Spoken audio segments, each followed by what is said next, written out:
विश्व बैंक ने बेहद गरीब लोगों की गणना का फॉर्मूला बदल दिया है। अब परचेजिंग पावर पैरिटी के आधार पर रोजाना $2.15 यानी 166 रुपए प्रतिदिन से कम कमाने वाले लोगों को बेहद गरीब माना जाएगा। विश्व बैंक की नई गरीबी रेखा 2017 की कीमतों पर आधारित है। इससे पहले $1.90 यानी 147 रुपए प्रतिदिन से कम कमाने वालों को बेहद गरीब माना जाता था। पुराना फॉर्मूला 2015 की कीमतों पर आधारित था। विश्व बैंक की रिपोर्ट माने तो भारत में गरीबी कम हुई है। साल 2011 से 2019 के दौरान गरीबी रेखा से नीचे के लोगों यानी बीपीएल की संख्या 12.3% कम हुई है। भारत में गरीबों की संख्या कम होने का मुख्य कारण ग्रामीण इलाकों में गरीबी कम होना बताया गया है।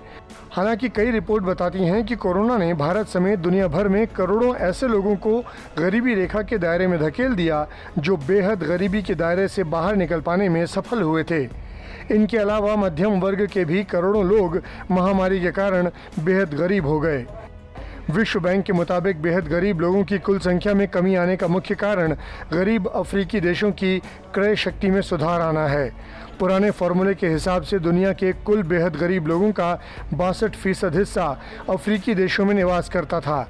नए फॉर्मूले के आधार पर इन देशों का हिस्सा कम होकर 58% पर आ गया है। हालांकि अभी भी दुनिया की सबसे ज़्यादा गरीब आबादी इन्हीं देशों में निवास करती है। नए मानक के अमल के बाद बेहद गरीब लोगों की संख्या में 0.2% की गिरावट आई है। हालांकि इसके बावजूद दुनिया में बेहद गरीब लोगों की आबादी 68 करोड़ है।